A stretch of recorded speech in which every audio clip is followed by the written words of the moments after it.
श्री शिवाय नमस्तुभ्याम। मासिक शिवरात्रि की आप सभी को हार्दिक शुभकामनाएं। मासिक शिवरात्रि की व्रत कथा के अनुसार चित्रभानु नाम का एक शिकारी था। जानवरों की हत्या करके वह अपने परिवार को पालता था। वह एक साहूकार का कर्जदार था, लेकिन उसका ऋण समय पर ना चुका सका। उससे क्रोधित होकर साहूकार ने शिकारी को शिव मंदिर में बंदी बना लिया। संयोग से उस दिन शिवरात्रि थी। शिकारी ध्यानमग्न होकर शिव संबंधी धार्मिक बातें सुनता रहा। चतुर्दशी को उसने भगवान शिव की शिवरात्रि व्रत की कथा सुनी। शाम होते ही साहूकार ने उसे अपने पास बुलाया और ऋण चुकाने के बारे में बातचीत की।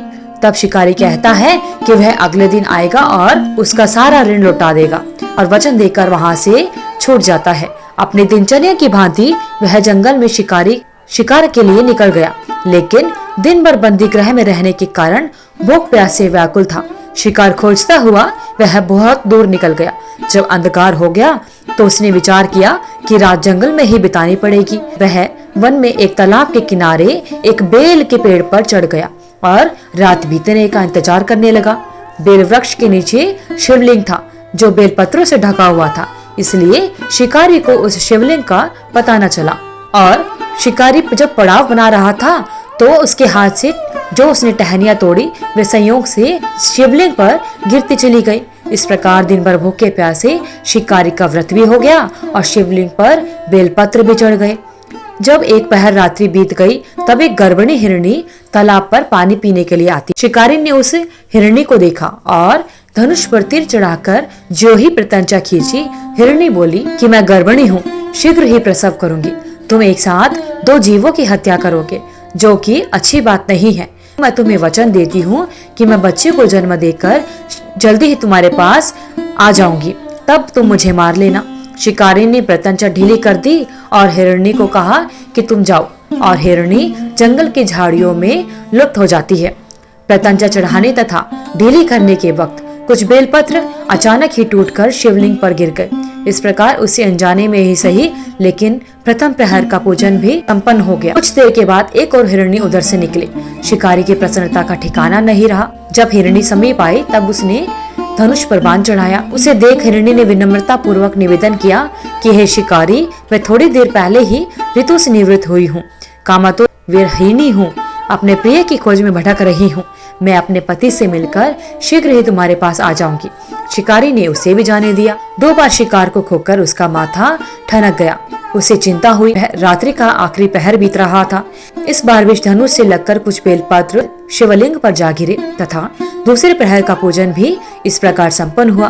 तभी एक अन्य हिरणी अपने बच्चों के साथ उधर से निकली। शिकारी के लिए यह स्वर्णिम अवसर था, लेकिन जैसे ही उसने धनुष पर बाण चढ़ाया तो वह तीर छोड़ने ही वाला था कि हिरणी बोली, हे शिकारी, मैं इन बच्चों को इनके पिता के पास छोड़कर अभी आ जाऊंगी। इस समय तुम मुझे मत मारो और मुझे जाने दो। तब शिकारी हंसकर कहता है कि सामने आए शिकार को छोड़ दूं? मैं इतना तो मूर्ख नहीं हूँ। इससे पहले भी मैं 2 बार अपना शिकार खो चुका हूँ। मेरे बच्चे भूख प्यास से व्यग्र हो रहे होंगे। उत्तर में हिरणी ने कहा, जैसे तुम्हें अपने बच्चों की ममता सता रही है, ठीक वैसे ही मुझे भी है। हे शिकारी, मेरा विश्वास करो, मैं इन्हें इनके पिता के पास छोड़कर तुरंत लौटने की प्रतिज्ञा करती हूँ।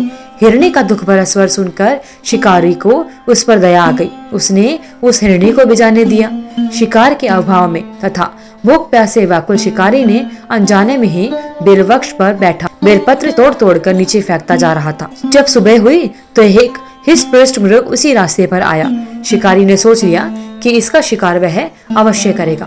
शिकारी की तनी प्रत्यंचा को देखकर हिरण ने विनीत स्वर में बोला, हे शिकारी, यदि तुमने मुझसे पहले आने वाली 3 हिरणियों और उनके छोटे छोटे बच्चों को मार डाला है तो मुझे भी मारने में देर न करो, ताकि मुझे उनके वियोग में एक क्षण भी दुख सहन न करना पड़े। मैं उन हिरणियों का पति हूँ।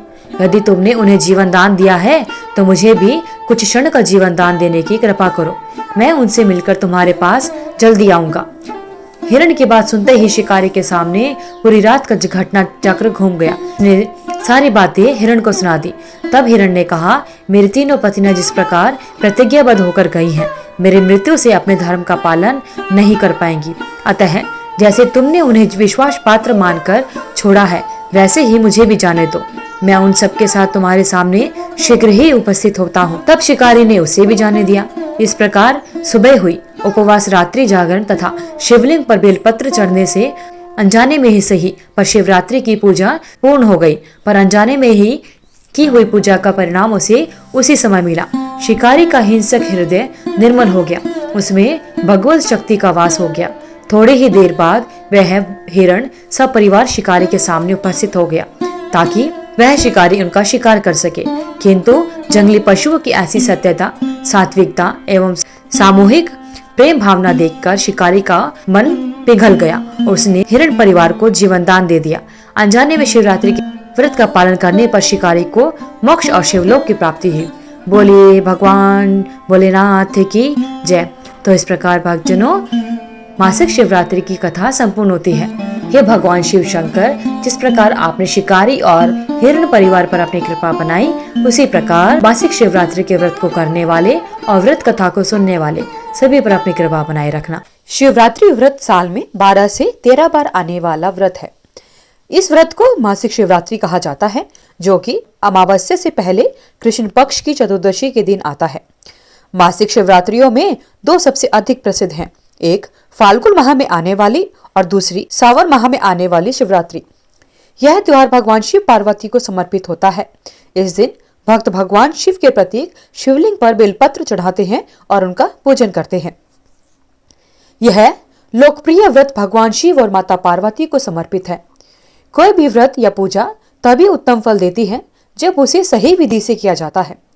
तो आइए भक्तजनों, जानते हैं मासिक शिवरात्रि व्रत का पूजा करने का सही विधि और अनुष्ठान क्या है। पौष मासिक शिवरात्रि व्रत रविवार को 29 दिसंबर यानी आज मनाया जा रहा है। चतुर्दशी तिथि का आरंभ 29 दिसंबर 2024 को सुबह 3:32 से लेकर 30 दिसंबर 2024 को सुबह 4:01 तक रहेगा। आइए अब जानते हैं मासिक शिवरात्रि की पूजा विधि क्या है।